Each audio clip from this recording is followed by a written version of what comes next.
Richissime, le podcast qui révolutionne la façon dont on parle d'argent chez vous, au bureau, entre amis, sans jargon et surtout sans tabou. Je suis Delphine Pinon, je suis money coach, investisseuse en immobilier et libre financièrement à 35 ans. Depuis plusieurs années déjà, je vous aide à développer votre intelligence financière et votre money mindset dans le but de créer enfin de vrais changements dans votre vie. Chaque semaine, je partage un nouvel épisode avec un invité ou en solo dont l'ambition est de provoquer de vraies prises de conscience à propos de l'argent. Retrouvez-moi sur Instagram, c'est tout simplement Richissime Podcast, pour les coulisses du podcast, pour des contenus inédits à propos d'argent, des partages personnels et pour connaître mes offres de formation et d'accompagnement. Cet été, en lieu et place des habituelles rediffusions estivales, je vous propose une série d'épisodes inédits dans lesquels je vais coacher des femmes, des hommes ou des couples qui ont accepté que je leur vienne en aide. Ce que vous allez entendre tout au long de l'été est extrêmement rare. Vous allez découvrir des gens qui se livrent sans retenue, avec vulnérabilité et avec énormément de sensibilité sur leurs problématiques liées à l'argent. Vous allez découvrir ce qu'ils vivent, ce qu'ils pensent et les émotions que cela génère. Et ça, c'est ultra rarissime. Parfois, vous allez vous reconnaître, d'autres fois, pas du tout. Mon souhait, c'est que vous trouviez dans chacun de ces coachings quelque chose qui vous fera grandir ou éventuellement qui vous montrera qui sera pour vous une vitrine de ce qui pourrait se passer dans votre vie quand vous atteindrez vos propres objectifs. Aujourd'hui, je vous présente Émilie. Émilie a 43 ans, elle est maman solo d'un petit garçon de 5 ans et vit à Paris où elle exerce en tant que prof de yoga à mi-temps. Elle génère un peu plus de 25 000 € de revenus nets chaque année, toutes sources de revenus confondues, ce qui ne suffit pas à couvrir son train de vie actuel. Elle pioche dans son épargne tous les mois depuis 7 ans et surtout depuis l'arrivée de son fils. Le reste de l'histoire d'Émilie, vous allez le découvrir maintenant. Donc parle-moi un peu des changements qui ont eu lieu. Donc tu me disais, avant d'avoir ton fils, ta seule source de revenus c'était tes cours de yoga. Ouais. Qu'est-ce qui s'est passé depuis l'arrivée de ton fils? Donc, il y a la charge que représente un enfant. Est-ce qu'il y a d'autres choses qui ont évolué pendant ces 5 ans? Oui, à sa naissance, j'ai pas pu garder ma clientèle et mes cours. Donc, j'ai donné mes créneaux, forcément. Puis, j'avais pas de mode de garde. La crèche, j'étais à Vincennes à l'époque. Je pense que j'ai pleuré le jour de la commission. J'étais 381e sur la liste, donc très très loin pour avoir une place en crèche. Et après, ça me coûtait trop cher de le faire garder le soir pour continuer mes cours, parce que je donnais des cours environ 4 à 5 soirs par semaine. Donc ça, j'ai pas pu maintenir. Et comme je pouvais pas maintenir, je suis partie chez ma mère pendant 1 an et demi dans le sud. Donc j'ai complètement perdu mes cours que j'avais. Okay. Je suis revenue à Paris parce que j'ai trouvé un emploi dans un club de sport. Quand t'es partie chez ta mère, est-ce qu'il y avait tu as maintenu une source de revenus quelque part ou non? Pas minimum en fait. J'ai trouvé quelques cours là-bas dans le sud, mais pas assez pour vivre. Donc j'étais au RSA pendant ce temps-là. Puis, tu as eu l'occasion de revenir à Paris? Oui. On m'a proposé un CDI. Ouais. Donc, emploi salarié, parce que j'avais un peu peur de redevenir indépendante et de pas assurer derrière. Et voilà, et c'était un projet qui m'intéressait, j'étais motivée. Mais bon, j'ai pas vraiment calculé, en fait, si c'était viable ou pas. Ok. Donc, tu as pris ta décision basée sur fallait que je me lance. Fallait que je me lance. Je pouvais pas rester chez ma mère indéfiniment. C'était un CDI avec des possibilités d'évolution. Je pensais que ça évoluerait vite. D'après ce que j'avais compris des projets, des trucs, il y avait, je suis partie sur du potentiel, quoi. Je suis partie sur du potentiel. Et il y a eu le Covid, en fait. Ok. Il y a eu le Covid. C'était. Alors, je t'interromps, Émilie, parce que tu dis il y a eu le Covid, mais moi, ce que je comprends de ta phrase d'avant, c'est que c'était pas sûr que c'était viable même sans le Covid. C'était pas tout à fait viable. Sans le Covid. Qu'est-ce que ça veut dire que c'était pas tout à fait viable? Parce que j'avais plus de charges que je pensais. Déjà, je voulais trouver un appartement et comme j'étais indépendante, personne voulait jusqu'à présent, je signais juste un CDI, j'allais avoir une période d'essai, personne ne voulait me louer quoi que ce soit. Donc, eux, enfin, là où je travaillais, ils m'ont présenté à une agence. Donc, j'ai trouvé un appartement à Paris, plutôt qu'en banlieue. Puis après, j'avais pas de place en crèche, donc j'ai pris une assistante maternelle. Donc ça coûte un petit peu plus cher quand même. Puis j'avais ma voiture, je suis venue en voiture à Paris. Une voiture à Paris. Bon, je suis arrivée au bout d'un mois, on m'a crevé les pneus. Donc welcome. T'as acheté une voiture ou t'as... Welcome. Non, t'as changé les pneus, pardon. J'ai changé les pneus, ouais, ça m'a d'emblée 700 €, voilà. Et voilà. Donc il y a des choses qui se sont ajoutées comme ça, au quotidien. Puis j'ai été augmentée, mais donc ça allait à peu près, sauf que ils m'ont licenciée. Donc parce qu'on a fermé pendant 11 mois et que en plus je pouvais plus assurer les week-ends parce que ça se passait pas bien avec le père de mon fils qui prenait un week-end sur 2 et je pouvais travailler un week-end sur 2. Là je l'avais à temps plein et il fallait que je fasse garder le week-end. Du coup là c'est pareil, c'est un coût supplémentaire et là j'ai dit non, je ne peux pas, financièrement je ne peux pas, ça marche pas. Donc voilà, donc j'ai été licenciée et j'ai décidé de reprendre un peu mon indépendance. Je me suis dit j'ai fait un coaching et je me voyais pas reprendre à 100% dans une entreprise. J'avais un peu perdu confiance et voilà, et comme j'avais déjà goûté à l'indépendance, je me suis dit je me sens pas reprendre. Mais bon, c'est plus la même, le marché est différent. On va pas se cacher.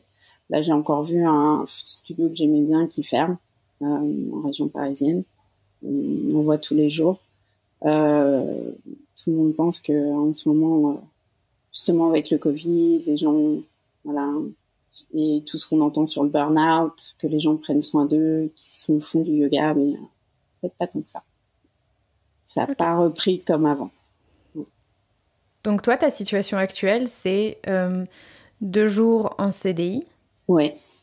Dans un... Tu fais quoi d'ailleurs?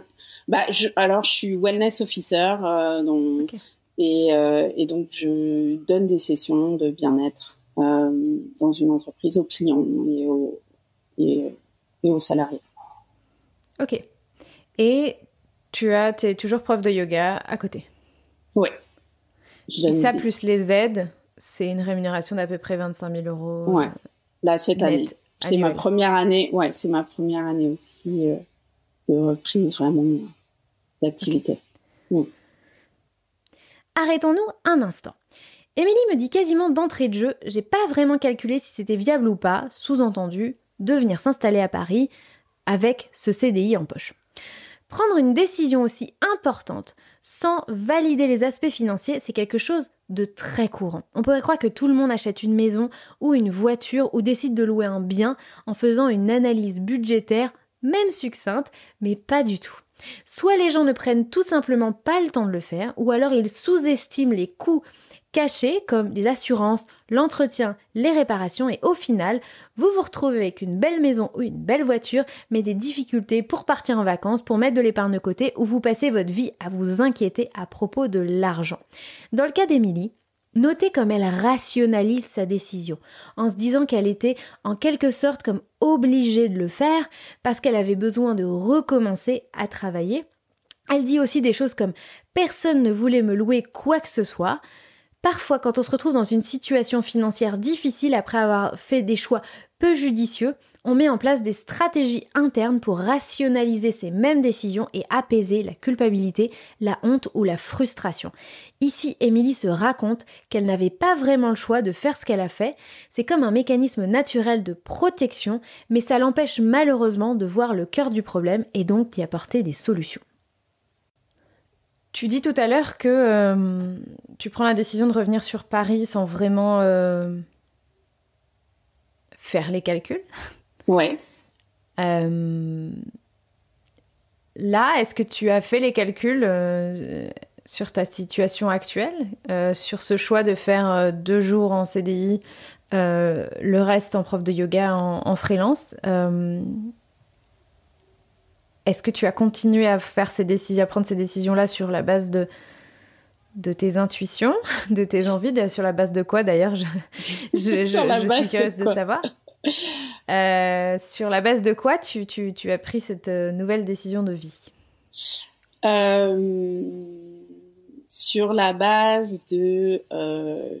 j'ai eu un licenciement économique, j'ai eu un peu de chômage. Ouais. Je ne pouvais pas cumuler mon activité de yoga en tant qu'indépendante puisque pendant le temps où j'étais salariée, je n'ai pas exercé en dehors. Ouais. Donc du coup, c'était pas cumulable.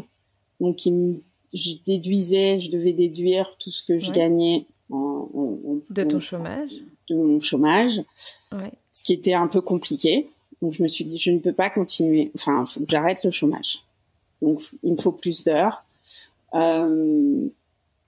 Et en fait, une opportunité s'est présentée de ce boulot à mi-temps en entreprise. Et je me suis dit, pourquoi pas. Voilà. Ok. Ça me fait un mix. En fait, je cherchais à avoir un mix. Plusieurs sources de revenus. Pas mettre mes œufs dans le même panier. Voilà. Parce que ça me fait quelque chose qui me tombe tous les mois à date fixe, alors que les clients, après, en tant qu'auto-entrepreneur, je facture. Et donc, j'ai des paiements à différentes dates et souvent, il faut que je relance. Enfin, c'est toujours... c'est un peu différent.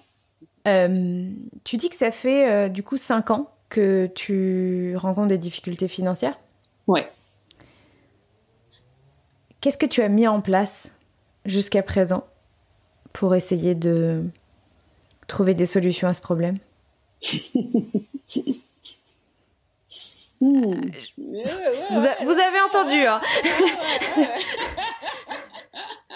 Ok. Bon, ravie de voir que ça se passait. J'ai vendu ma voiture. Je me suis mis au vélo. Donc, j'ai essayé de réduire les coûts au maximum. J'ai essayé de réduire. Okay. J'ai fait de mon mieux avec ce que j'avais. Tout parce que et de trouver je travaille un peu plus, donc trouver un équilibre de comment je peux essayer de travailler plus parce que comme il faut que je fasse garder mon fils, il faut que je calcule que ça me coûte pas plus cher de faire garder mon fils que de travailler. Il y a ce ratio-là à faire. Alors là, tu calcules. Ouais, maintenant je calcule, oui. Ok, d'accord. Alors, tu calcules que travailler, c'est plus... Voilà. Est-ce que travailler est plus intéressant, sachant que tu vas payer une garde d'enfant, versus effectivement une activité où tu as moins de garde ou pas de garde à payer, mais où tu gagnes moins. C'est ça la réflexion. Ok. Bah, ou trouver pour une activité où je gagne assez pour faire garder mon fils. En même temps, si je dois travailler, par exemple en soirée, il faut que je puisse payer la nounou et me payer moi. Donc ça, qui a un sens. Sinon, si je peux que payer la nounou, c'est pas intéressant de travailler. Donc, tu me dis que tu fais les calculs pour voir si c'est intéressant ou pas. Ouais. Pour autant, tu me dis que tu es dans une situation où tu as du mal à joindre les deux bouts. Qu'est-ce que ça veut dire, j'ai du mal à joindre les deux bouts? Je suis en déficit, clairement, tous les mois. J'ai plus de charges que de revenus. Encore. Ok. Ouais. Combien le découvert? On est sur l'année. Alors, est-ce que tu es en découvert? Tu n'es pas nécessairement en découvert, mais... Ah, j'ai pas de découvert. Okay. Je pioche dans les ressources. Ok. T'arrives à estimer ton déficit chaque mois? À peu près 400 €. Ok. Donc, tous les mois, tu pioches dans ton épargne 400 €. Ouais. Ok. Alors, on va se mettre sur le document. Ligne épargne. Tu peux me dire combien tu as d'épargne, Émilie? Total, 13 473 €. Ok. Alors, moi, je vais sortir ma petite calculatrice. Combien de temps ça peut durer? Exactement. Attention. Magic Excel. 1 an, 2 ans. Ouais. 34 mois. Ouais. 34 mois. Et donc, ça veut dire à peu près presque 3 ans. Ouais. Qu'est-ce que tu penses de ce chiffre? Il ne m'étonne pas. Parce que ça fait un petit moment que je pioche. Tu as eu jusqu'à combien en épargne? De base, j'étais en livre. Je suis partie parce que j'ai construit en Angleterre, où j'ai passé ma plus grande partie de ma vie d'adulte. J'avais jusqu'à, je pense, 45 000. Facile, 45. Ok. Et c'était quand ça, à peu près? 7 ans. Ok. Qu'à 7 ans, tu avais à peu près 45 000. Ouais. Et depuis 7 ans, ça ne fait que baisser. Ouais. Alors attention, parce que si je divise... Alors attends. Je fais les calculs en même temps, il faut faire les calculs. Non, j'ai pas fait diviser, j'ai fait multiplier. Ça ne va pas du tout. Alors, ça fait 112 mois. Et ben 112 mois, c'est à peu près facile, grosso modo, c'est à peu près une dizaine d'années. Ouais. Et c'est exactement ce que tu me décris. Ouais. Donc, là, 7 ans se sont écoulés. Il me reste 3 ans. Voilà. C'est ce qu'on vient de calculer. C'est pas magique, les nombres? Ouais. Ok. Donc, moi, je comprends que la situation, probablement, elle dure depuis avant l'arrivée de ton fils. C'est juste ou pas? Avant l'arrivée de mon fils, j'ai pioché un peu, c'était normal, j'ai voyagé pendant 1 an. Donc, voilà, je me suis pris 1 an à faire des formations. J'ai fait des formations aussi. J'ai pioché dedans. Donc, bon, j'avais de l'épargne et je me suis fait plaisir pendant un petit bout de temps. Ok. Et aussi. Du coup, je reviens à ma question, qui est la situation dure depuis un certain nombre d'années. Ouais. Tu me dis que tu as vendu ta voiture, donc tu as probablement reconstitué ton épargne. Est-ce que ça a apporté une solution à ton problème? J'ai réduit des frais mensuels. C'est-à-dire? L'assurance, les réparations,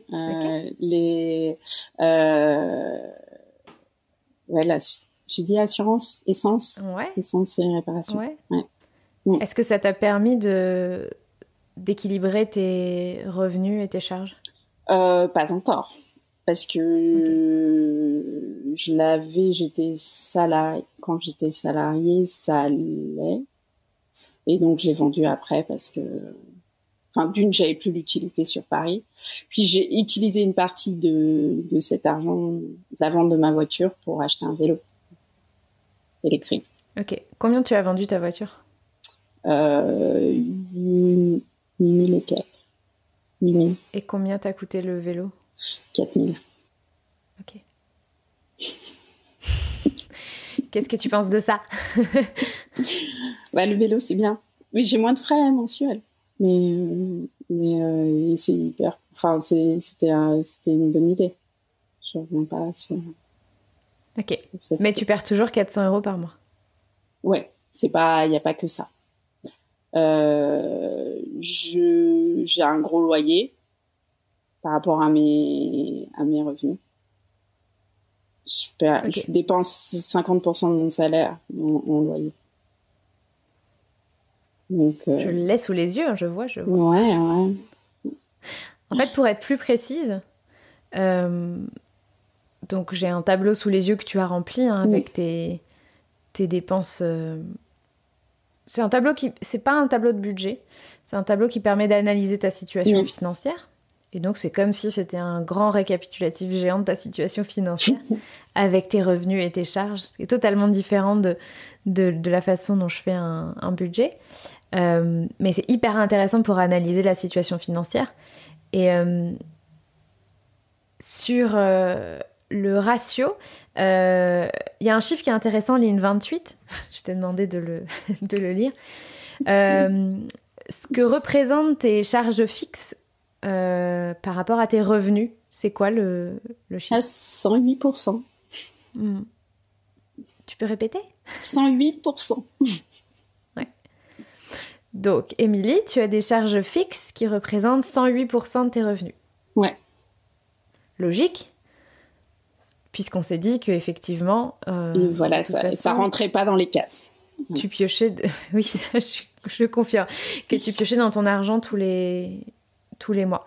Là, on parle que des revenus, des charges fixes. Évidemment, on a les dépenses non obligatoires, les charges...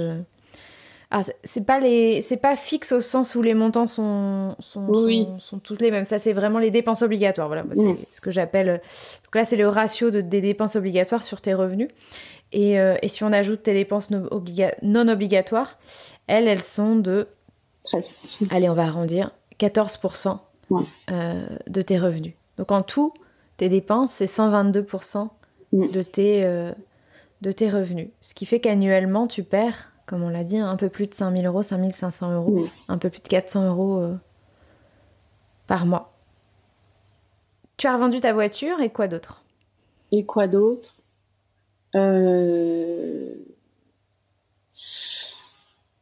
Après, pas grand-chose d'autre à changer, je pense. Le système, je me suis adaptée. Je garde moi mon fils a plus de nounou. Enfin, il a une babysitter 2 soirs par semaine quand je travaille. Mais sinon, maintenant depuis qu'il est à l'école, il n'avait plus de nounou.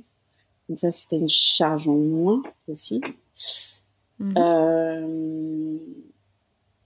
Et puis voilà. Après, j'ai eu des charges en plus. J'ai eu des frais en plus, des dépenses en plus. Mais ça, toujours. C'est ça. Ça devrait pas être une surprise. C'est pas des surprises, mais du coup, tu pioches un peu plus. Un peu plus ou un peu moins. Tu connais la phrase. Voilà, mais c'est souvent ça. Un peu plus qu'un peu moins. C'est souvent un peu plus. Comment tu vois le scénario, toi? Là, on vient de calculer, grosso modo, tu peux tenir encore 3 ans comme ça. Donc, tu as vendu ta voiture et là, tu viens de dire, en fait, je vois pas tellement d'autres choses à changer. Je vis au minimum.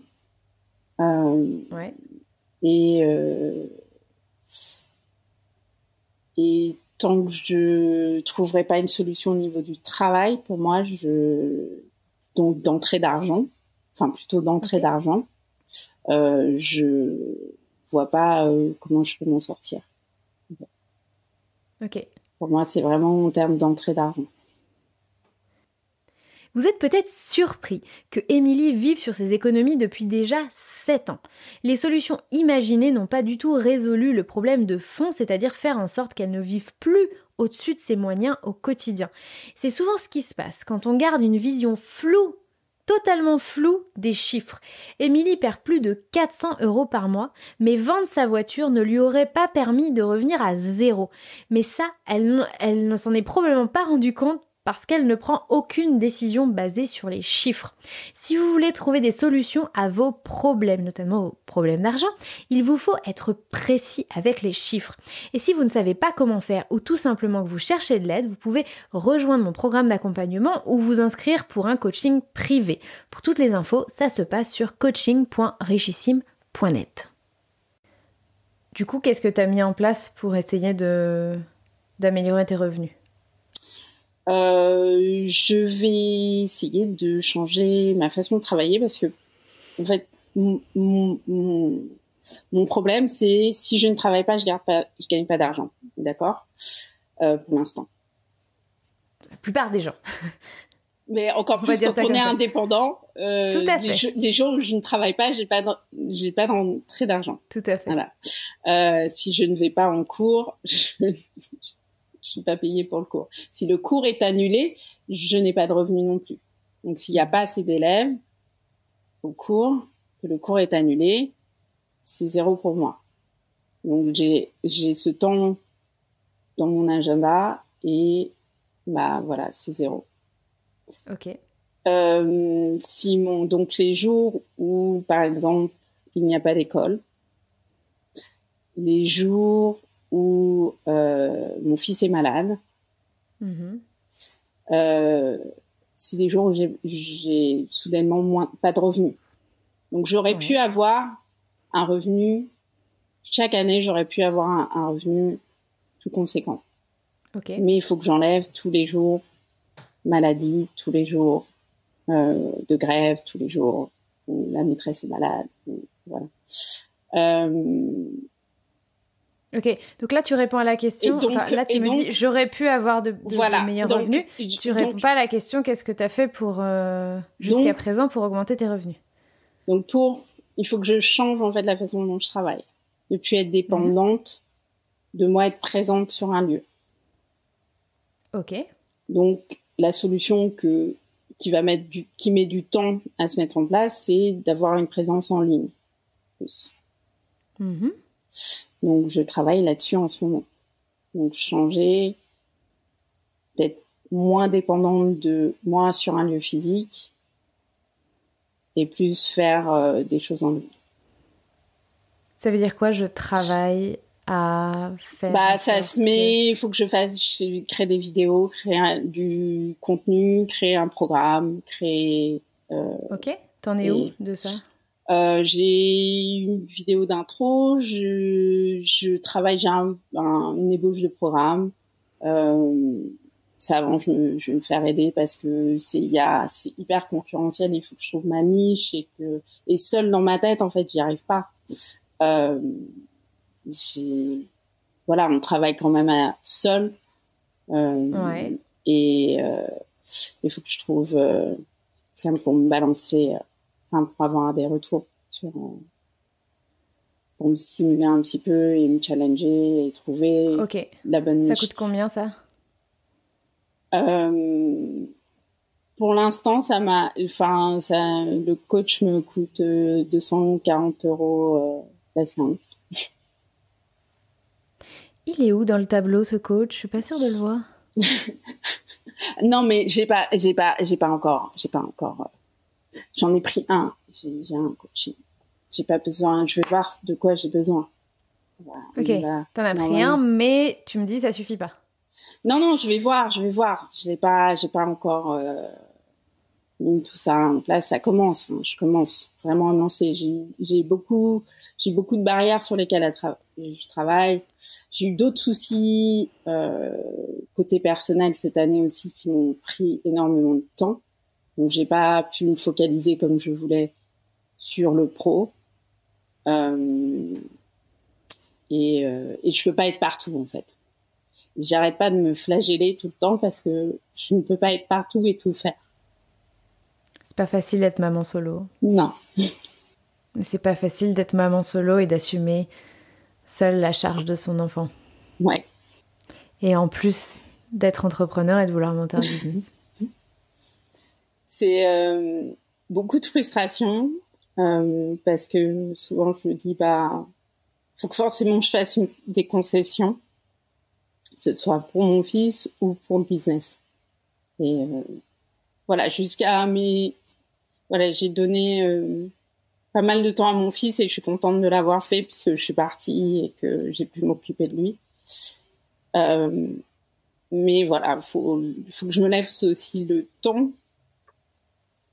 de pouvoir reconstruire quelque chose parce que je repars de zéro. Mais en même temps, comme tu dis, j'ai 3 ans de survie là. Et enfin, je peux pas attendre ces 3 ans que j'ai pour rien. Notez comme Émilie a soigneusement évité ma question. Qu'as-tu mis en place pour augmenter tes revenus ? Elle y répond jamais, mais évoque tout un tas de raisons qui l'ont empêchée de faire avancer son projet, de décorréler ses revenus de son temps. Elle parle entre autres de son manque de temps, de son manque d'inspiration, de la difficulté à trouver une niche, de la nécessité d'avoir un coach, etc., etc., etc. Quoi qu'il arrive, si Émilie veut améliorer sa situation, elle devra s'engager sur la voie du changement. Et pour améliorer ses revenus ou pour réduire ses dépenses, de toute façon, pour changer, elle devra changer ses habitudes. Mais elle est fortement en résistance pour l'instant. Ici, l'important, ce n'est pas de savoir si les histoires qu'elle se raconte sont valables, si elles sont vraies ou pas. La vraie question c'est, qu'est-ce qu'Émilie est prête à faire pour que sa situation change à partir de maintenant ? Et à ce stade de la conversation, je n'ai pas la certitude qu'elle en ait pris conscience. L'objectif aujourd'hui, c'est qu'on puisse essayer d'explorer peut-être d'autres solutions. Ouais. Parce que c'est pas facile d'être maman solo, je le répète. Et que du coup, en fait, t'as tellement de choses à gérer que peut-être que des fois, c'est pas évident de trouver un peu la lumière et de voir où est-ce qu'on peut avoir un levier intéressant. Mm. Et puis, si je reviens à ce que tu disais tout à l'heure, c'est vrai que tu as l'habitude de prendre des décisions peut-être par instinct ou par cœur. Qu'est-ce qui serait le mot qui te viendrait spontanément ? Tu prends tes décisions de quelle manière ? Par 3 petits points. J'essaye de faire un mix, que la tête et le cœur soient d'accord. Mais des fois, mais il n'y a pas toujours beaucoup de chiffres, j'ai l'impression, dans la tête. Il y a une part où on se dit, si je le fais pas, faut que je fasse un peu confiance à la vie et le choix de pas le faire est pire. Est-ce que je reste où je suis et je m'enlise un peu plus, ou est-ce que je prends ce risque, même si je suis pas sûre à 100% que ça va coller, mais c'est juste un point de départ pour aller plus ailleurs. Ouais. Ok. Et ouais, c'est ce que je travaille aussi.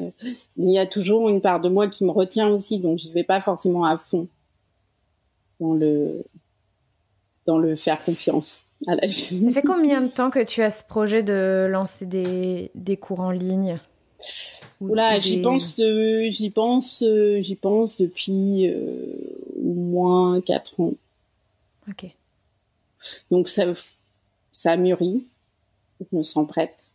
C'est pour ça que je mets des choses en place que maintenant. Il fallait que ça mûrisse. Et j'avais une autre idée de projet aussi. Et, en fait, j'ai trop d'idées et du coup je m'éparpille. Et voilà, faut que je me focalise sur quelque chose. Et j'ai du mal. Je me suis rendu compte que j'avais du mal aussi à travailler pour moi, faire des choses pour moi et à privilégier mes projets plutôt que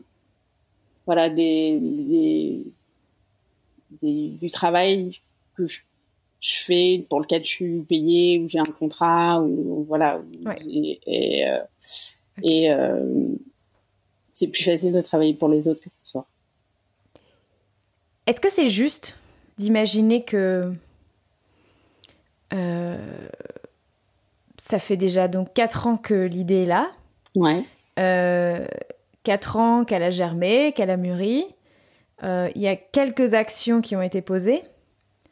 J'ai l'impression que tu es dans une position aujourd'hui où, comme tu dis, tu te flagelles que ça n'avance pas mieux Et puis, il y a aussi certaines contraintes de la vie qui font que tu manques peut-être de temps, mais voilà. Est-ce que c'est juste de dire qu'on peut imaginer que... Je vais poser la question autrement. Pourquoi ça changerait dans la prochaine année ? Qu'est-ce qui changerait dans la prochaine année qui n'a pas eu l'occasion de... qui n'a pas déjà eu lieu ces 4 dernières années ? Bah là, j'ai plus le choix. Bah, t'as encore 3 ans ? Ouais, mais non. Bah non, je vais pas épuiser. Enfin, je peux pas. Je vais être en stress. C'est une situation assez stressante au quotidien. Parle-moi un peu de ce stress. Bah,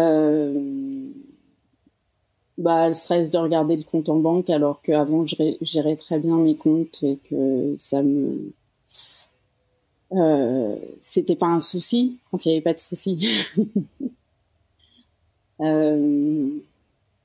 Voilà, pas devoir jongler, de se dire bon, il faut que ça passe. Ben ça passe toujours parce que tant que j'ai de la réserve, mais je me dis que j'ai pas plus beaucoup de réserve. Je vois la réserve diminuer et c'est du stress.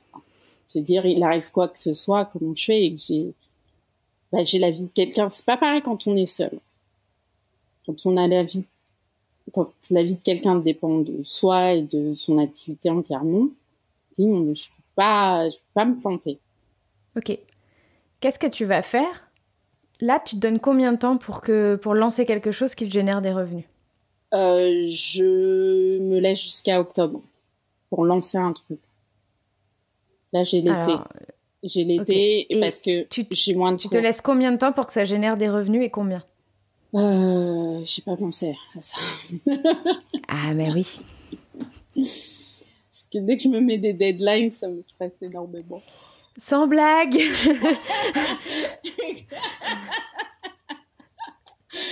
J'avais pas remarqué, tiens. Ok, là, on touche quelque chose, Émilie. Ouais. J'entends hein, oui. Que c'est plus possible, il reste plus que 3 ans, etc. 3 ans, c'est 3 ans. Pour l'instant, il n'y a pas eu de conséquences graves, en fait, au fait de piocher dans ta réserve. C'est une chance et une malchance pour toi. C'est une chance, évidemment, que tu n'aies pas eu à subir de conséquences graves du fait de piocher tous les mois dans ton épargne. Tu vois, une grosse tuile, paf, 10 000 balles à sortir. Et là, c'est plus 3 mois qui te restent. Oui. 3 ans, pardon. Non, c'est 2 mois. C'est même pas une année. Ouais. Donc, en fait, t'es pas à 3 ans d'épuiser ton épargne. Peut-être que t'es à 6 mois d'épuiser ton épargne. Oui. Alors, t'as plus de voiture. Tu vas me dire, bon, déjà, ce sera pas une tuile de voiture qui va t'arriver. Mais à la ligne frais de santé, déjà, tu m'as dit que tu avais des soucis personnels, je sais pas si c'est ça, mais à la ligne frais de santé, je vois un montant qui est relativement élevé. Alors, c'est peut-être ta mutuelle personnelle, mais le fait est que y a des frais. Si tu veux monter ces cours en ligne, y a des frais. Ouais. On n'est pas en train de dire que tu peux monter ça, c'est surtout beaucoup de temps à investir, plus que d'argent. Je sais ce que c'est. Mais effectivement, on va être... y a un petit logiciel par-ci, un petit logiciel par-là,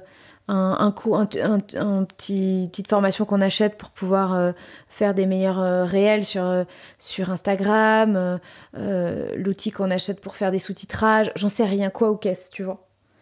La musique libre de droit, la plateforme qu'on utilise pour héberger les contenus, bref, il y a un petit peu de frais. Donc en fait, peut-être que temporairement, ça va s'ajouter à ta charge. Et puis, c'est plus 3 ans qui va te rester, mais c'est 2. Et puis, t'arrive quelque chose, un dégât des eaux chez toi, non pris en charge par l'assurance, tu vois... Plein de choses comme ça. Pourquoi ça va pris par l'assurance ? Je ne sais pas, mais il y a des scénarios où effectivement, peut-être les assurances sont pas interviennent pas, par exemple. Je ne sais pas si tu as une prévoyance, etc. Mais si tu as peut-être une mutuelle, peut-être que tu n'as pas de prévoyance. Si t'arrive quelque chose demain qui fait que tu peux plus donner tes cours pendant 2-3 mois, ne serait-ce que tu te casses un poignet, ça fait des rentrées d'argent en moins. C'est plus 3 ans qui te restent, c'est peut-être 2, c'est peut-être 1, c'est peut-être 6 mois. Mais je suis très heureuse pour toi que jusqu'à présent, ça n'ait pas eu de conséquences.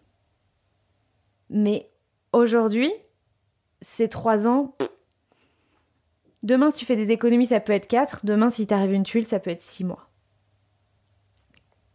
Et aujourd'hui, ton discours me donne pas du tout la certitude que tu aies pris conscience de ce timing et surtout me donne pas la certitude que tu sois dans une optique différente de faire un peu plus de la même chose en espérant que les résultats soient différents. Je crois que c'est Einstein qui disait le... Oui, c'est être fou. Ouais, c'est voilà. Être fou. C'est une aberration de penser que c'est pas la citation exacte, vous la retrouvez sur Google, mais c'est une aberration de penser qu'en faisant un petit peu plus de la même chose, on continue à faire la même chose. Ouais, on continue à faire la même chose. Ouais. C'est comme essayer de trouver la solution. Non, trouver la solution en partant. Donc, sur les objectifs, ça te stresse, donc on fait pas d'objectifs. Mais la réalité, c'est qu'aujourd'hui, sans te mettre d'objectifs ou de deadline, ça fait 4 ans que tu réfléchis. Et moi, rien ne me fait penser que tu vas pas remettre 1 an, 2 ans à réfléchir. Donc, lancer ton offre en octobre, c'est un premier objectif. Moi, je le trouve presque trop éloigné, cet objectif. Et si tu le gardes, il va falloir que tu t'en mettes un autre qui est peut-être que dans 6 mois maximum, tu aies généré un complément de revenu. Il faut que tu définisses ce niveau de complément de revenu, mais il va falloir que ce soit à minima un niveau de complément de revenu qui te génère la différence. C'est-à-dire, pour couvrir ton déficit, et 500 euros par mois. 500 euros par mois. Donc, ton offre, elle sort quand ? Ton offre, elle a quel prix ? Il faut que tu la vendes à combien de personnes pour pouvoir générer 500 euros par mois ? Puis attention, c'est 500 euros par mois à titre personnel. Donc, si tu es en auto-entreprise, 22%, c'est probablement 22%. 700, allez, on va arrondir, 750 euros que tu dois générer. Si tu es en société, en fonction de ton statut de société, c'est peut-être plus 800, 900 ou 1000 euros qu'il faut générer pour avoir ces 500 euros dans ta poche qui te servent au moins à être à l'équilibre. Mais au moins être à l'équilibre, c'est pas suffisant, Émilie, tu le sais. Non, je sais. Parce qu'au moins être à l'équilibre, il n'y a pas d'épargne et il n'y a pas de quoi investir. Je trouve qu'il y a quelque chose dans ta situation qui est positif par rapport à d'autres candidatures que j'ai reçues, par rapport à plein de gens qui m'envoient des messages. Tu as de l'épargne. Parce que tu t'es constitué à un moment de ta vie de l'épargne. Certes, tu pioches dedans, mais il y en a encore. Il y en a encore à un niveau qui est proche d'une épargne de précaution. Donc tu vois, par rapport à des gens qui, ok, on est à découvert tous les mois, on part de zéro, et ces gens-là doivent reconstituer intégralement leur épargne de précaution, toi, tu as encore un niveau d'épargne qui est équivalent, on va dire, à une épargne de précaution. Est-ce que c'est un petit peu faible considérant que t'es maman solo freelance ? Peut-être, mais on n'est pas loin. Plus tu te donnes de temps pour réussir dans ton business, plus tu prends de risques. Et ça peut être payant, mais attention, plus tu prends le risque, effectivement, de repartir d'encore plus loin. Et finalement, dans 1 an, tu ne seras plus à 13 500, mais tu seras à 8 000. Au rythme où on va, c'est ce qu'on se disait, 5 400 et quelques, mais tu repars à 8 000 dans 1 an.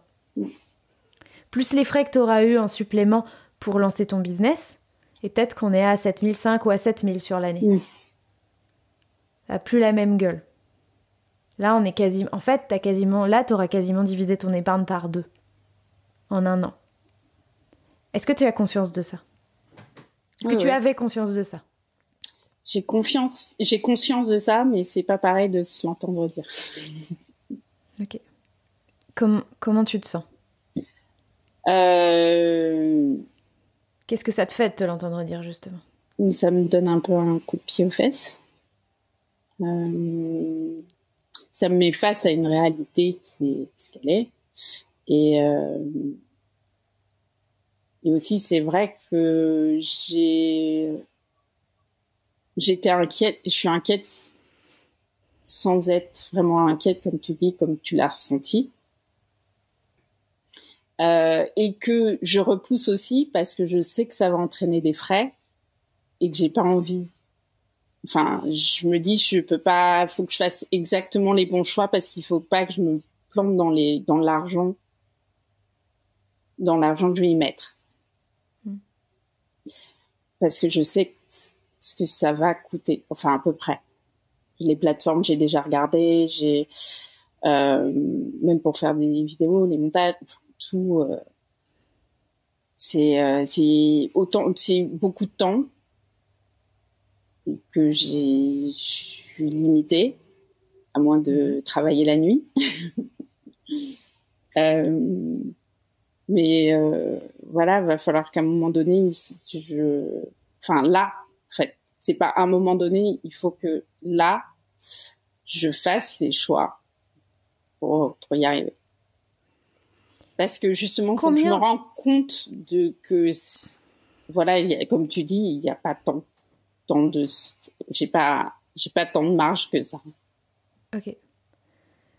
De combien on parle en termes d'argent? Tu me dis, tu t'es renseigné sur combien coûteraient les différentes plateformes, etc. C'est quoi le chiffre que tu as en tête? Combien ça te coûterait? Juste la plateforme, j'en ai pour au moins 50 € par mois en plus d'hébergement. Bon, j'ai déjà, en fait, dans les coûts que je t'ai mis, j'ai quand même mon hébergement de site. Enfin, j'ai déjà des frais mensuels pour avoir un site internet.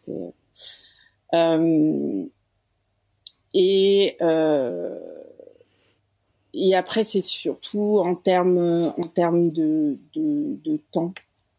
Ok. T'imagines à peu près à combien le temps que ça te prendrait? Bah, c'est le démarrage parce que là, il va falloir que je fasse des journées de tournage. J'ai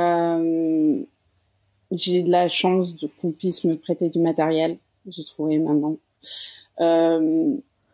Ok, mets des chiffres.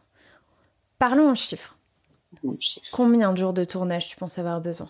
Combien de vidéos tu veux faire? Combien de temps ça va te prendre pour les faire?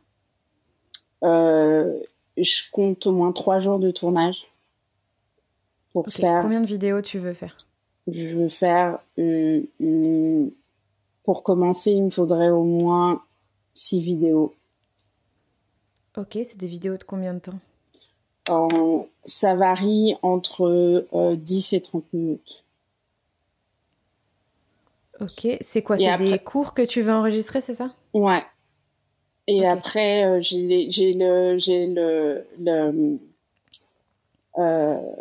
il faut que j'enregistre la voix. Je le fais par-dessus. Donc c'est en plus des 3 jours? Ouais. Ok. Il me faut ça en une journée, c'est fait. Ok, donc toi tu dis 4. Moi j'ai envie de doubler ce temps-là. Ok. Ok. Non, parce qu'il y a tous les coûts cachés en temps. Oui. De prise en main, des plateformes, de préparation. Okay. Ouais. Exactement. Contacter les gens qui vont te prêter le matériel, aller le chercher, le rendre, etc. Donc ok. Je vais mettre au moins le double. Une fois que tu auras tes vidéos, est-ce que tu peux... De quoi tu auras besoin d'autre en temps? Éditer les vidéos. Ah, parce que c'est juste le tournage en plus. Bah, je sais pas combien de temps parce que c'est toujours pareil, hein, ouais, je pense sur les 8 jours, si tu comptes 8 jours, on a les vidéos éditées, on va dire ça, c'est à doubler. Ok. Après, faut que faut que je choisisse en fonction de ce que je vais faire pour le programme, soit de tout mettre d'un coup, soit de chaque semaine mettre des vidéos. Mais ça, il faut que je les programme. C'est donc juste ça, c'est la programmation. Programme qui a 6 vidéos. Ok. Ensuite, est-ce que tu as une communauté? Est-ce qu'il faut que tu te crées une communauté? Il faut que je me crée une communauté pour ça. Donc il faut que tu crées du contenu sur quoi? Sur TikTok, sur Instagram, sur Insta, ouais, voilà, YouTube aussi. T'estimes ça à combien de temps par semaine? Il me faut une journée par semaine. dédié à ça. Donc, on a Minimum. 8 jours au démarrage et ensuite 1 jour par semaine. Allez, 8 heures par semaine. Aujourd'hui, ce jour par semaine, tu l'as ou pas? Je l'ai. Ok. On est d'accord? Est-ce que tu sais quelle question je vais te poser là? Ouais. Qu'est-ce que t'en fais de ce jour-là? Qu'est-ce qu'aujourd'hui, tu le consacres à quoi ce jour-là aujourd'hui? Ouais. J'ai pas mal de soins médicaux en ce moment et d'administratif. J'ai pas mal d'administratif à faire. Et du coup, ça réduit le temps créatif. Ok. La question que je me pose là, c'est soit ce jour par semaine, il est réellement dédié à quelque chose, et auquel cas je me pose la question, du coup, tu vas le faire quand ton administratif fait tes soins. Soit il est pas vraiment dédié à quelque chose, mais c'est quelque chose que tu te racontes. Mais en vrai, il est assez libre. Évidemment, j'ai envie de dire, mais pourquoi tu l'as pas fait avant? Mais bon, ça c'est encore autre chose. Et effectivement, là, il est vraiment libre. Ok. Ouais. Il est pas libre, il est disponible ou pas ce jour par semaine? Il est disponible. Sûr? Sûr. Ok. C'est pas du temps qui est pris sur ton fils, Non. sur tes cours actuels, sur tes revenus actuels. Ce temps-là, il est disponible. Ouais. Ok. Donc du temps, t'en as. De l'argent, on dit quoi? Tu me disais 50 € par au moins, au par minimum, mois? ouais, c'est pour la plateforme. Ouais. Et plus le site, je peux. Ouais, au point où j'en suis. C'est pas 50 € qui... Non, on est d'accord. Non, mais raisonnablement, tu peux faire quelque chose déjà avec, je dirais, 150, 200 € par mois. Ok.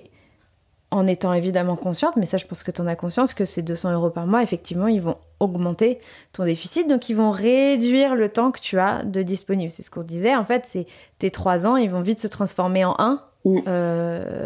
Très, très, très, très rapidement. Ok. On a tous des histoires qu'on se raconte à propos de tout un tas de choses. Émilie s'est raconté qu'elle n'avait pas le temps depuis des années. Et je comprends parfaitement. Après tout, elle est maman solo et indépendante de surcroît.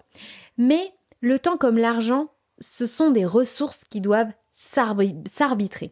Plutôt que de penser qu'on n'a pas le temps pour développer son business, il est souvent plus juste d'admettre qu'on a tout simplement priorisé d'autres choses que le développement de son business, comme par exemple le temps pour décompresser, le temps passé avec son fils, ou même, comme elle le dit, l'administratif. Dire « je n'ai pas le temps » est une stratégie pour éviter de regarder là où on pourrait apporter des changements à la gestion de son temps. Si à la place, vous vous mettez à penser « je n'ai pas pris le temps », vous vous ouvrez à la possibilité de vous poser de vraies questions comme « de combien de temps ai-je réellement besoin pour lancer ma nouvelle offre ?» Que dois-je adapter dans mon emploi du temps des 3 prochains mois, par exemple, pour mettre toutes les chances de mon côté? C'est ce que j'essaye de faire dans les prochaines minutes avec Émilie. Mettons que tu te mettes en route dès aujourd'hui, dès ce soir, dès demain, sur ce programme, la création de ce programme, ces vidéos, et que tu mettes en place les différents coûts. Ok, tu te lances dans le truc. Tu investis le temps et l'argent qu'il faut. Tu te donnes combien de temps? Là, on n'a plus besoin de 500 € par mois. Maintenant, on a besoin de 700 € par mois. Donc, en auto-entreprise, allez, tu as besoin de générer 1000 € de revenus. 1000 €. Combien de temps pour gérer 1000 € de revenus? Combien tu voulais pricer ton cours? J'ai pas encore fait le pricing. Mais je voulais pas... Donne-moi une idée, t'as forcément une idée, Émilie. Dans les 300 €. Okay. Entre 300 et 500 en fonction du contenu. Ok.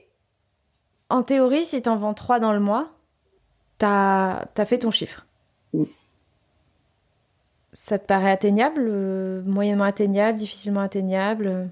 Ça me paraît atteignable. Ok. Et du coup, ça te paraît atteignable quand de faire, 3 ventes et demie?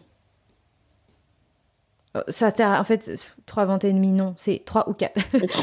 On fait pas 3 ventes et demie, donc 4. Donc, tu dois faire 4 ventes par mois. Et tu auras... Il faudrait que j'y arrive en septembre. Septembre 2023.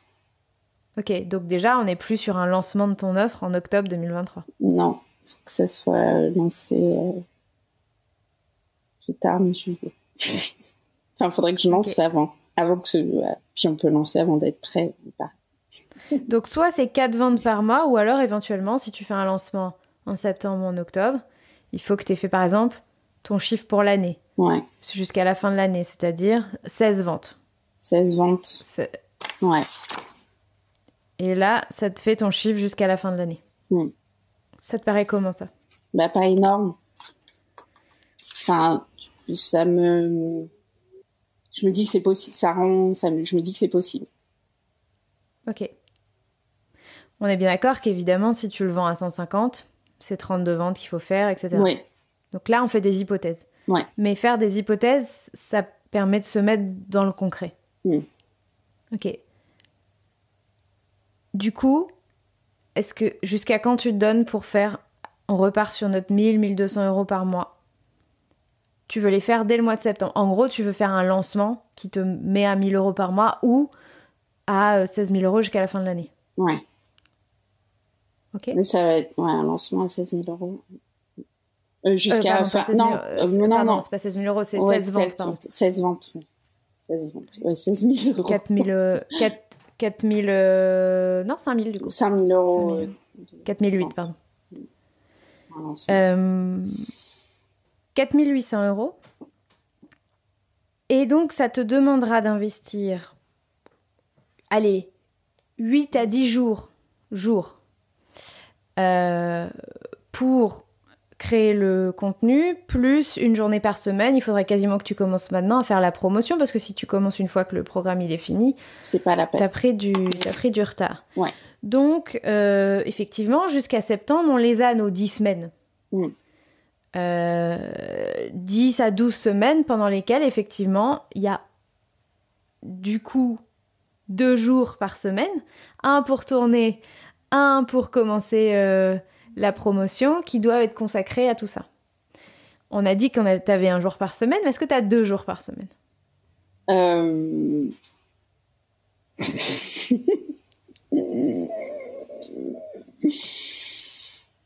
2 jours par semaine. Ouais, faut que je fasse. J'ai plus de temps. J'ai moins de cours l'été. Donc, à partir du 15 juillet, c'est calme. Il va falloir que je pourrai avoir plus de jours. Il va falloir que je fasse progressivement et que je bloque vraiment des jours pour ça. Mais ça se trouve. Moi, je vais te dire quelque chose. Je pense que t'as pas besoin d'autant de jours pour faire des vidéos. Parce que je pense que tu projettes un résultat hyper bien léché, etc. Je pense que là, c'est pas comme ça qu'on lance un premier business pour tester. En réalité, si on était en coaching business, je te dirais, prévends tes offres, fais ton programme. Ça t'évitera de perdre 8 jours à faire quelque chose que peut-être tu n'arriveras pas à vendre. Prévends tes offres, fais ton programme. Comme ça, le cash, il va rentrer tout de suite. Tu peux les prévendre à 50%, à moins 50% si tu veux. Tu peux être transparente avec les gens. J'ai déjà fait plein de fois. Le programme n'existe pas encore. Voilà ce que je vais créer. Pour tous les gens qui décident de se lancer maintenant alors que le programme n'est même pas encore là, et si vous acceptez d'attendre 6 semaines ou 8 semaines, c'est moins 50%. Vends-le, prévends-le, et ensuite fais-le. Okay. Ça te permettra aussi de te rendre compte si c'est un intérêt ou pas. Enfin, alors, oui. Du coup, et aussi à quel point c'est facile ou pas de vendre. Il est où le curseur? Une fois que tu as mis tes 10 jours pendant l'été à faire tes belles vidéos et qu'après tu te galères à les vendre, ça va être plus compliqué. La prévente, c'est le succès de ce genre de business. C'est pas une recette secrète ou magique, parce qu'elle est loin d'être secrète. Il y a plein de gens qui font ça. Ouais. Moi, ma recommandation, c'est d'abord de tester ton marché. Ouais. Qu'est-ce que vous voulez? Qui est prêt à acheter? À combien? Si je le sors, est-ce que vous l'achetez à 150 € par exemple? De prévendre et ensuite de faire ton programme. Et en plus, pour toi spécifiquement, ça aura l'avantage qu'une fois que tu as vendu le truc, tu peux plus t'échapper. Ouais. Tu peux plus dire « Ouais, mais là, cet été, en fait, je vais faire autre chose. » Comment ça sonne à tes oreilles? Juste. Ça, c'est la première chose que je voulais te dire. Ouais. Maintenant, l'objectif qui est de lancer une communauté, prévendre un produit et le créer en l'espace de 3 mois, c'est un challenge qui est relevé. Il y a ton cerveau, je sais plus si c'est le droit ou le gauche, qui doit se dire « Oui, mais c'est ça qu'il faut faire ». Puis il y a l'autre, je ne sais plus si c'est le droit ou c'est le gauche. Est-ce que l'autre est émotionnellement prêt à mettre ça en œuvre? Je travaille sur ces peurs, parce qu'il y a des peurs derrière, sinon je l'aurais fait. C'est quoi ces peurs? On n'en a pas encore parlé. Autant la peur de l'échec que de la réussite. La peur de que ça plaise pas, la peur que... Et comment tu travailles sur ces peurs? Tu me dis, je travaille sur ces peurs. Qu'est-ce que tu fais? J'y vais petit à petit parce que ces peurs entraînent de la procrastination aussi. Donc, je fais pas les choses et je me concentre sur autre chose. Et je m'attaque à des petites tâches. Donc, je lance des trucs, je commence à penser, à publier un peu de contenu, même si personne ne me regarde, tant pis. Mais il faut que je le fasse, faut que je m'entraîne à le faire. De travailler sur un sujet, de peaufiner le sujet, et d'en parler aussi, parce que j'en parlais même pas. Je suis pas sûre qu'on puisse dire que si personne te regarde, on s'en fiche. Non, mais disons que pour moi, le premier travail, c'était de m'ouvrir un peu et de publier déjà. Ça, c'était déjà un challenge. Du contenu qui me touche quand je parle de ce que je fais. J'ai envie de dire oui et non. En théorie, oui. En pratique, tu n'as pas le temps de faire ça. Tu sais, c'est un peu comme... tu es en avion. Il y a tout s'éclaire, tout s'allume, il y a des turbulences. Il y a le max oxygène qui tombe et toi, tu es là en mode...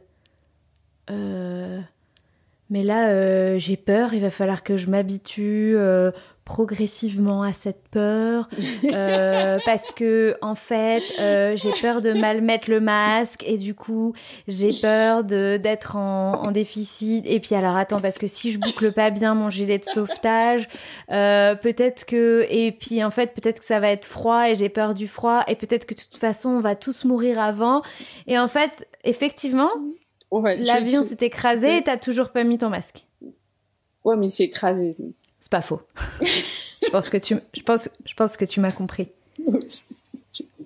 Tu vois, à un moment donné, il y a plus le temps de regarder ses peurs et de les admirer.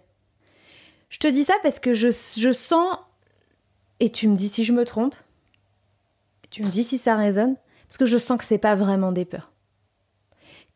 Il suffit de pas grand-chose pour que, ok, j'ai juste besoin de m'y mettre parce qu'on en revient à ce que je te disais tout à l'heure. Jusqu'à présent, ton inaction n'a eu aucune conséquence. Et ça, c'est un problème dans ta situation, vraiment. Je suis dans un langage familier, tu n'as pas le feu aux fesses. Oui, j'ai besoin d'avoir... je travaille un peu sous pression. Mieux. Ok. Dans quelles circonstances t'as déjà identifié que tu travaillais mieux sous pression? Examen ou dossier à rendre ou dans le travail. Je travaille dans l'événementiel, donc on a le feu un petit peu. Et donc, je suis hyper efficace dans ces situations où faut prendre des décisions tout de suite et maintenant et gérer des problèmes. J'étais employée pour ça. En fait, j'ai l'impression que tu vois les choses arriver. J'attends qu'elles arrivent. Dans quel environnement tu as grandi par rapport à l'argent? Confortable. C'est-à-dire? Mes parents vivaient... Tes parents vivaient ensemble? Ouais. Ok. Mon père est indépendant, enfin, il a son entreprise, puis ma mère aussi après, était commerçante. Fluctuant, enfin, je voyais pas, en fait, j'avais pas, c'était un peu caché. Moi, je voyais que la partie bien. C'est-à-dire? Un peu faste. Enfin, on vivait en maison avec un grand jardin, belle voiture. Vraiment, on grandit dans le luxe presque. Hein. On va pas se cacher. Il y avait une autre face. Ouais. Ok. Qui était quoi? Qui était de la galère derrière. En fait, mon père vivait complètement au-dessus de ses moyens. Ma mère épongeait.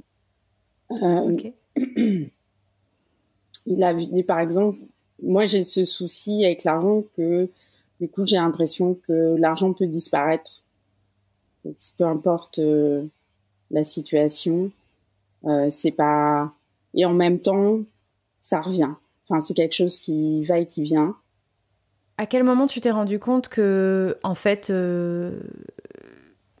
tes parents vivent au-dessus de leurs moyens? Un jour, on est rentré et la porte du garage était ouverte et il y avait plus rien à la maison, plus de meubles, plus rien. C'était les huissiers. C'était passé. T'avais quel âge? Je sais pas, peut-être entre 10 et 12 ans. Je me souviens pas bien. Presque, peut-être plus tard, peut-être 12, 13 ans. Ok. Tu te souviens pas bien de ton âge, mais est-ce que tu te souviens bien de ces jours-là? Ouais. Comment tu t'es sentie? L'angoisse totale, quoi. Je n'ai pas compris ce qui se passait. Qu'est-ce que tes parents t'ont dit à ce moment-là? Comment ils t'ont expliqué la situation? Eux, ils n'ont pas compris tout de suite non plus. C'est-à-dire? Parce que ça faisait un peu comme un cambriolage. Donc, ok. Parce que la porte du garage ils sont passés par la porte du garage et qui a été forcée. Donc, ils n'ont pas tout de suite compris. Et après, on m'a dit, c'est les huissiers, ils ont pris nos affaires, mais on va les récupérer. Et qu'est-ce qui s'est passé par la suite? Les meubles sont revenus. Vos meubles ou d'autres ont été rachetés? Non, les autres. Donc, mon père a dû payer ce qu'il devait, je suppose. Hein. Ok. Vous parliez d'argent ou quand vous étiez... Tes parents te parlaient d'argent? Non, pas vraiment. Ok. Un peu quand même? Estime pas. Non, il parlait de ce qu'il gagnait. Enfin, mon père était décorateur, donc il travaillait sur des chantiers à chaque fois. Donc, il faut que je travaille tant, ça va m'apporter ça. Ça va, ça rentre, l'argent va rentrer. Et qui s'occupait de l'argent à la maison? Plus ma mère. Est-ce que ta mère travaillait aussi? Ouais, elle a toujours travaillé. Ok. Et c'est elle donc qui s'occupait de l'argent à la maison? Ouais. que cette situation générait des conflits? Ça, j'ai pas vu, enfin, j'avais pas accès vraiment au conflit, mais je pense que ma mère subissait la situation. Et ça générait énormément de stress. Tes parents sont toujours ensemble? Non. Ils se sont séparés quand? J'avais 25 ans. Ça fait, et ils se sont séparés pour quelle raison?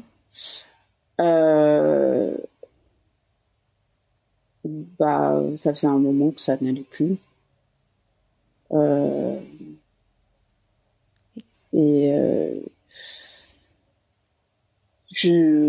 Ça faisait longtemps. Et qui a été à l'origine de cette séparation? Ma mère est partie. Ok. Je sais pas pourquoi ça ne m'étonne pas. Au bout d'un moment. Elle a eu le courage de partir. Qu'est-ce que tu penses avoir intégré comme leçon, enseignement vis-à-vis de l'argent de ton enfance? De ce que tu viens de me décrire notamment. Ils m'ont toujours montré que c'était qu'ils travaillent, ils ont toujours travaillé dur, comme ça, et que du coup, il fallait travailler dur pour avoir de l'argent. Mais ça pouvait s'en ressortir très vite quand on vit au petit des moyens. Et j'ai toujours eu très peur de me retrouver sans rien.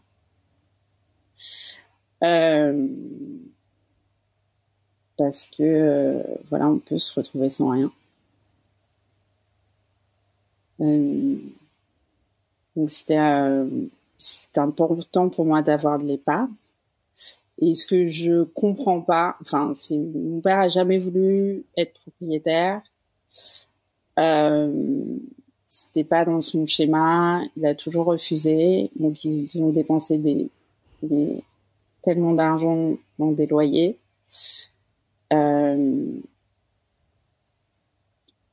Et de pas avoir construit de patrimoine, parce qu'ils auraient pu. Et ma mère a un énorme regret de l'avoir pas fait, mais quand je lui ai posé la question, elle m'a dit c'était pas possible avec ton père.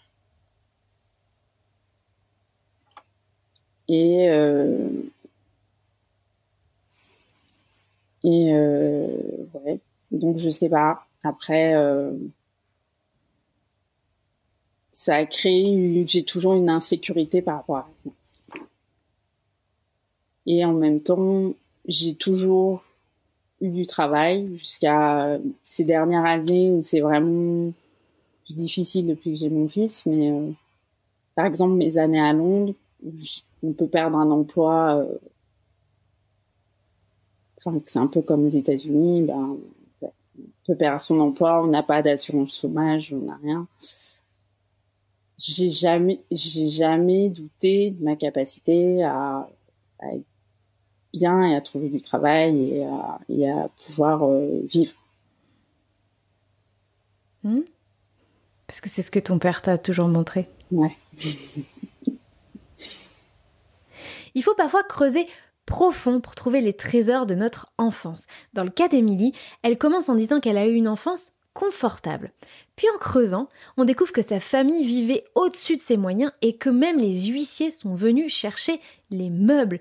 C'est pas vraiment ma définition de confortable, mais notez comme le cerveau sélectionne les morceaux qu'il veut garder. Dans le cas d'Émilie, elle a décidé de mettre l'accent sur l'enfance confortable qu'elle a eue et de faire passer au second plan les difficultés financières dont elle avait probablement peu conscience à l'époque, mais que l'adulte qu'elle est devenue sait très bien.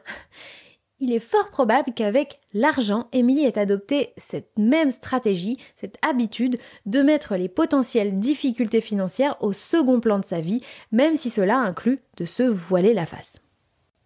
Moi, je vois deux choses. Tu vas me dire si ça résonne. Oui.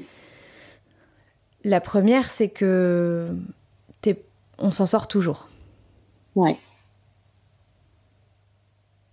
Tu me l'avais dit avant qu'on parle de ton enfance. Et là, on a un exemple flagrant de on s'en sort toujours. C'est-à-dire, même quand on vient nous chercher nos meubles, on s'en sort toujours. Excuse-moi, ta maman, elle faisait quoi comme travail?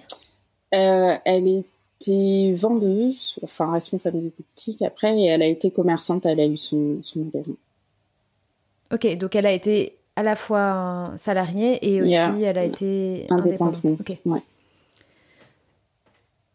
Avec un papa indépendant et des revenus qui fluctuent comme tu me l'as décrit, il y a fort à parier effectivement qu'il y ait quelque chose de peut-être très inconscient, mais tu es fortement intégré, c'est on s'en sort toujours. Il y a des hauts, il y a des bas, mais les hauts et les bas, c'est comme normal en fait pour toi. Et du coup, on s'en sort toujours. Et je te le dis depuis le début, cette croyance aujourd'hui, c'est une croyance qui peut servir et qui peut desservir les gens qui l'ont. Et dans ton cas, en ce moment, avec tous les autres facteurs, dont certains qu'on a déjà évoqués, c'est plutôt que ça te dessert. La deuxième chose, c'est que en fait, vivre au-dessus de ses moyens, tu as connu que ça. C'est comme la normalité pour toi. Avec la fin de l'histoire, c'est qu'on s'en sort toujours.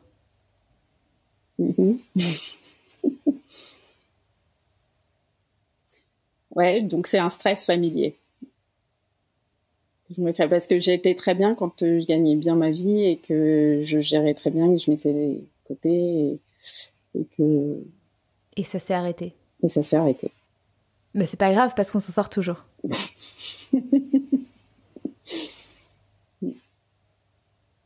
Il y a quelque chose qui est intéressant c'est que tu as fait une reconversion et tu as choisi aussi un métier qui a ses difficultés, faut pas se le cacher. C'est pas... voilà. Comme beaucoup de métiers où on doit travailler pendant que les autres sont dans leur temps de loisir. C'est déjà une première difficulté. Avec beaucoup d'aléas de rémunération et des niveaux de rémunération qui sont pas phénoménaux, quoi. Donc, le fait que tu aies choisi... C'était une passion pour ton père Excuse-moi, je me rappelle plus ce qu'il faisait. Tu m'as dit... Il était décorateur, ouais. Voilà, c'était un métier passion aussi. Oui, oui. En quelque sorte. Ouais. Ok. Le fait que tu fasses une reconversion vers quelque chose qui est probablement un métier de cœur pour toi, mais qui est aussi de cœur parce que c'est familier. Ça te met dans une posture et une dynamique qui est familière. Alors, tu as grandi dans un environnement où on parlait pas d'argent. Mais c'est pas pour ça, c'est pas parce que on parlait pas d'argent que tu as pas chopé des choses, que tu as pas créé tout un tas de pensées, de croyances, d'émotions vis-à-vis de l'argent dans ton enfance, parce que on est tout simplement des enfants, on observe, on sent des choses, et puis en grandissant, tu as su des choses en plus de les sentir, et qu'il y a que ça que tu connais. Un environnement où l'argent semble être ok, mais en fait ne l'est pas, mais à la fin on s'en sort toujours. Est-ce que quand je te dis ça, ça résonne comme l'histoire que tu te racontes dans ta tête? L'argent, ça va, ça vient, mais à la fin, on s'en sort toujours. Je l'avais pas conscientisé, mais oui. Est-ce que tu penses que cette histoire que tu te racontes, qui est la tienne, est-ce que tu penses qu'aujourd'hui, elle te sert? Non. Bah non, ça se voit. Sinon, je ne serais pas où j'en suis. Qu'est-ce qui serait une autre histoire qui pourrait te servir? Qu'est-ce que tu as envie de te raconter à partir d'aujourd'hui? Ce qui me sert plus, c'est d'avoir des revenus constants, stables.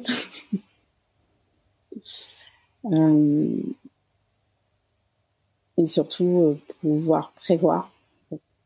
et ce que je faisais avant, qui m'allait très bien pour mon système nerveux. Mais en même temps, je m'ennuyais dans ma vie d'avant. Moi, je m'ennuie très facilement. Et qu'est-ce qui t'ennuyait dans ta vie d'avant? Dans mon travail, de la répétition. Quand je maîtrise quelque chose, une tâche ou un emploi, au bout d'un moment, je m'ennuie. Okay. Si je suis pas stimulée intellectuellement, je m'ennuie. Ouais. Et dans ta vie d'aujourd'hui, est-ce que t'es stimulée intellectuellement? Ouais. Peut-être nerveusement? Intellectuellement aussi, parce qu'il y a toute une partie création de cours. Je crée mes cours, mes playlists, mon contenu, mais je fais tout le temps des recherches. Je suis obligée de stimuler, d'avoir des idées pour mes cours et ce que je veux enseigner, quoi, ce que je veux transmettre.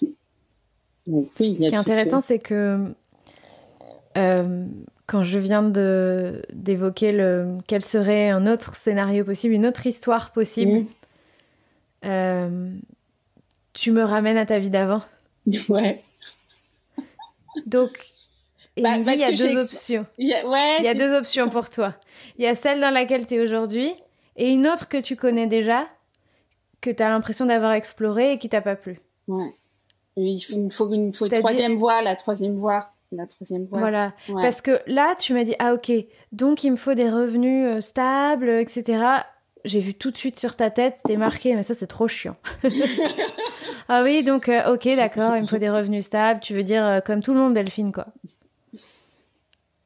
Et c'est jamais ce que j'ai dit. Non, c'est pas ce que t'as dit. Non, du tout. Mais c'est à quoi j'ai pensé. Non, mais toi, ton cerveau t'a ramené directement à ça. Ok. Donc, soit c'est instable, c'est en mode survie, mais il y a une certaine stimulation intellectuelle, soit c'est stable et c'est chiant. Tu vois comme c'est problématique, là? C'est une grosse... je fais des écarts alors que je pourrais avoir les deux. Alors, essayons de se projeter. Ouais. Qu'est-ce que tu aimerais vivre comme réalité demain? C'est quoi la situation idéale pour toi demain? Financièrement parlant, professionnellement parlant, à quoi ça ressemble? L'indépendance. T'es indépendante? Ok. L'indépendance, elle soit dans mon travail, même financièrement, de pouvoir choisir mes projets. Et de la flexibilité. Et de la toujours de la créativité. On a tous, enfin, quelle que soit la créativité, c'est créatif de résoudre des problèmes. Ok, soyez un peu plus précis là. Je veux de la créativité. Non, mais je veux de l'indépendance. Ok, concrètement. Tu veux être prof de yoga, peu importe. Tu vois, tu veux faire une activité au quotidien qui te permette d'être. J'attends la suite. C'est à toi de le dire. C'est pas ah oui, prof de yoga, oui, toujours. Mais je sais qu'à temps complet, c'est pas viable. Ok, c'est pas la question là. Non, mais voilà, pas à temps Dis-moi complet ce que tu parce que physiquement, ok, je vais pas rajeunir. En fait, on va être réaliste. Ça c'est une réalité. C'est une réalité. C'est aussi une des problématiques de ce métier-là, effectivement. C'est qu'on peut pas... C'est difficile de le faire jusqu'à 60 ans. Si, il y a une prof je sais pas si t'as vu la prof qui a 108 ans. Oui, mais tu peux me citer des exemples. Il y a toujours des exceptions pour tout. La question, c'est est-ce que toi, tu te vois maintenir un volume d'horaire et faire que ça? Ou est-ce que tu te projettes déjà sur je vais faire ça et je vais faire autre chose? Non, je vais faire ça et je vais faire autre chose. Ça, je veux que ça fasse partie de ma vie et pour moi, j'ai préféré la qualité à la quantité. Ok. Toujours. En termes de contenu. Quoi d'autre? Donc ça veut dire, c'est quoi? C'est combien d'heures par semaine ton idéal de cours? Mon idéal, c'est entre 5 et 10 heures. Ok, tu fais quoi en plus à côté? En plus, à côté, j'aimerais écrire. Ouais. Et je fais mes colliers, parce que je fais des colliers de méditation, qui sont, enfin, je m'en occupe pas trop en ce moment, mais j'en ai en vente sur Etsy. Je fais vraiment des collections et je vends. Ça te rapporte combien ça actuellement? Là, zéro, je m'en occupe pas du tout, mais pas du tout. Ok. J'ai complètement tu veux développer cette partie-là de ton business. Tu voudrais développer aussi. Okay. Ouais.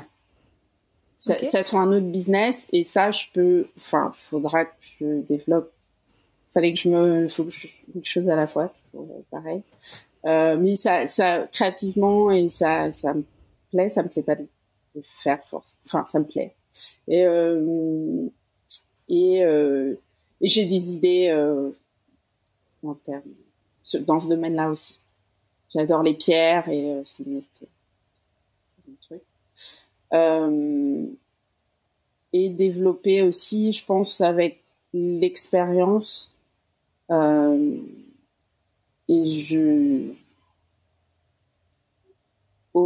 avoir des offres différentes, peut-être plus que du yoga en termes de bien-être. Voilà. Mais toujours dans le domaine du bien-être, mais il faut que je vois comment moi j'évolue. Alors, bien que tout ça a l'air encore très flou. Oui, c'est flou. Ouais, je suis flou.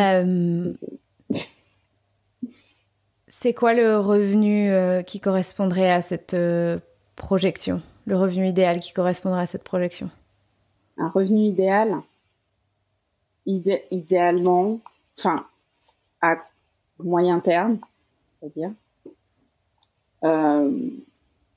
j'aimerais un revenu de 3 000 nets par mois, mensuel. Ok. Selon ce qu'on s'est dit, donc là, aujourd'hui, tu es à peu près à 2 000. Tout compris. Si tu passes à 3 000, tout compris, là, on couvre le déficit plus les quelques dépenses supplémentaires pour ton business. On n'a toujours pas d'épargne. Ah, on n'a pas d'épargne. Ok. Non. Alors, j'avais fait... En fait, Émilie, ok. Là, c'est hyper intéressant la discussion parce que... comment t'as vécu le fait de remplir ce tableau que j'ai sous les yeux, dans lequel il y a pas mal de chiffres, qui t'a demandé d'aller chercher des chiffres de dépenses, de revenus de ces 12 derniers mois, pour contextualiser notre discussion. Comment t'as vécu le fait de devoir remplir ce tableau? Ça n'a pas été une partie de plaisir. Bien que, enfin, ça me dérange pas, du moins, de regarder les chiffres, mais c'est voir la réalité des chiffres. C'est pas tant aller chercher les chiffres et faire les calculs. Okay. C'est d'avoir cette réalité en face. Ouais. Parce que tout est flou. Ouais. Tout est flou autour de toi, Émilie. Ta projection sur ce que tu veux faire, combien ça te coûterait, etc. Ah ouais, l'idéal, c'est 3 000. On est encore au doigt mouillé, parce que je te dis, en fait, mets 3 000. Regarde, alors 3 000, regarde, on va mettre 36 000 dans la case revenu annuel. Voilà. Ah oui, mais c'est pas beaucoup. La simulation. Ouais. Non, mais c'est pas beaucoup. Et effectivement, alors, en théorie, on a un excédent de... On passe sur un excédent de 400 par mois au lieu d'être un déficit de 400 par mois. Et si on inclut les dépenses dont on n'a pas parlé sur les frais effectivement de business, on n'est plus qu'à 200. Ouais, on est à peine à l'équilibre. 200 par mois, c'est ce qu'il te faudrait pour faire face juste aux imprévus, quoi. Et tu restes à un niveau de dépenses obligatoires qui est à 75% de tes revenus. Ce qui m'inquiète un petit peu à ce stade de la discussion, Émilie, c'est qu'effectivement, il y a ta situation, ton déficit, fait que effectivement, tu ne peux pas faire des petits changements. On n'est pas dans tu vois, je mets 36 000. C'est-à-dire concrètement, c'est quasiment 10 000 de plus que c'est quasiment 11 000 de plus que ce que tu gagnes aujourd'hui. Donc, oui, allez, peu ou prou, je le fais de tête. Ouais, c'est parce que dans ma tête, c'est en dehors des aides et, enfin, c'était pas, 3 000, c'est juste de revenus de mon travail et pas, mais du coup... mais peu importe, moi j'ai mis 36 dans la grille, même si c'est, tu vois, même si c'est avec ou sans les aides, c'est 36 000. Ok, tu vas me dire, peut-être avec les aides, peut-être qu'à 36 000, t'as plus d'aide aussi. Voilà, j'ai pas, voilà, parce que ça, franchement, j'ai du mal à m'adapter. Ouais, mais là, on touche à un problème, c'est que c'est pas très concret tout ça. À la fois ta vision de ce que t'aimerais faire, ok, mais du coup, il me faudrait combien pour ne plus être en déficit? Il faudrait combien pour commencer à épargner ce que j'aimerais épargner? Il me faudrait combien pour commencer à investir ce que j'aimerais investir? Il me faudrait combien pour monter le business que je veux monter? En fait, tu sais pas. Et cet exercice, il est aussi là pour te montrer que, ok, si on rajoute 11 000 à ton revenu, qui est ce que t'aimerais, en réalité, alors évidemment, ça couvre tes déficits, on est un peu plus confortable, on a toujours des dépenses obligatoires qui représentent 75% de tes revenus, ce qui reste énorme. Et on a un reste à vivre, entre guillemets, un potentiel d'épargne. Alors là, tu vois, sur le tableau, là, il faudrait le minorer parce que j'ai pas mis les frais business, mais grosso modo, on va être à 200-250 euros par mois, ce qui fait même pas 3 000 à l'année. Donc, c'est pas en fait, c'est mieux. Hein. On est sur la bonne voie. Hein. Et si tu arrives à ça, c'est génial. Le si est que il faut que tu comprennes que on en passe par beaucoup d'heures investies, un peu d'argent, mais beaucoup d'heures investies dans ce projet entrepreneurial.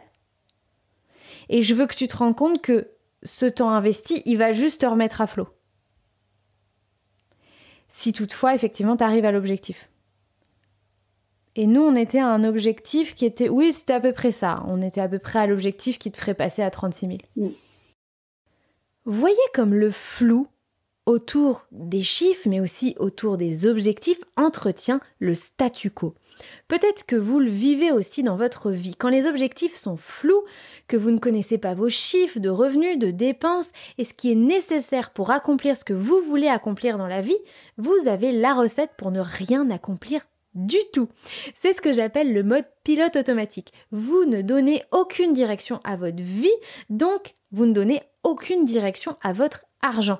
Ce sont les circonstances du moment qui dictent la route à suivre et les décisions à prendre. Vous ne pilotez pas, c'est la vie qui vous balade. J'aimerais qu'on explore une autre piste ensemble, qui est ce loyer.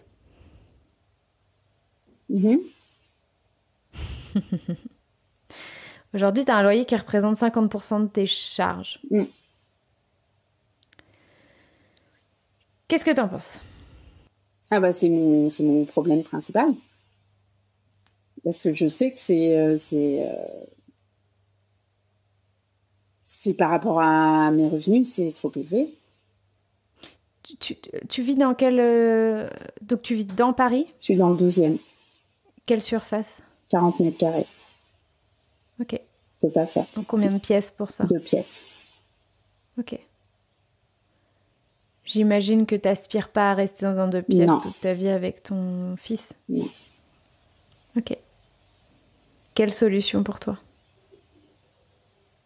Pour l'instant, j'ai pas trouvé. Qu'est-ce que tu cherches? Je cherche.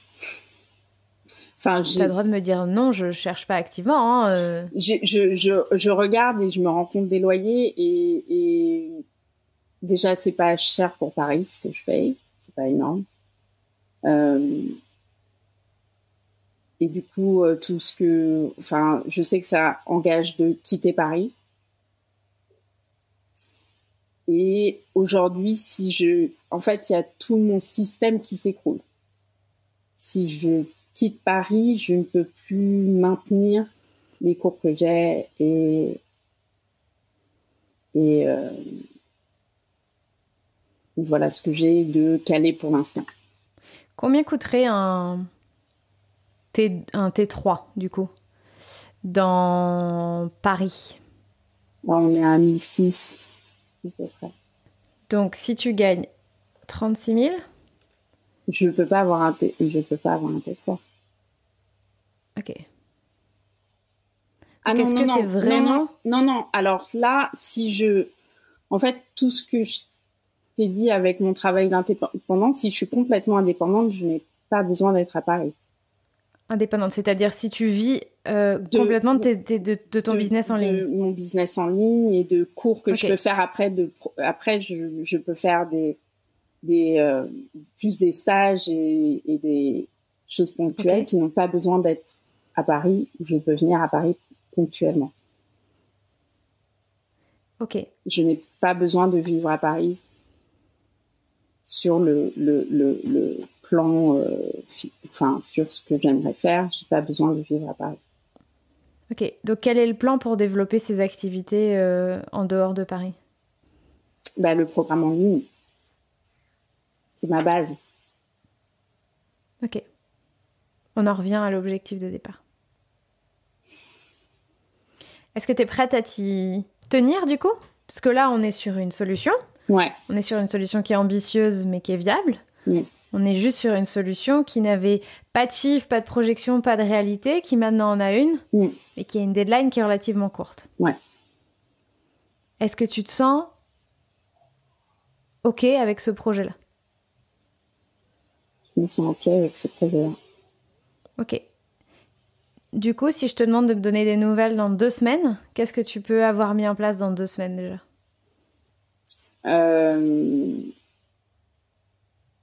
Dans 2 semaines,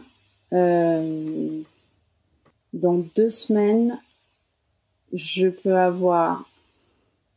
te donner un tarif avec une landing page pour avoir une offre.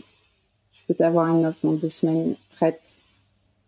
Avec tu veux une dire une landing page pour que les gens achètent. Une prévente? Une prévente. Une landing page de prévente prête dans 2 semaines? Dans 2 semaines. Ok.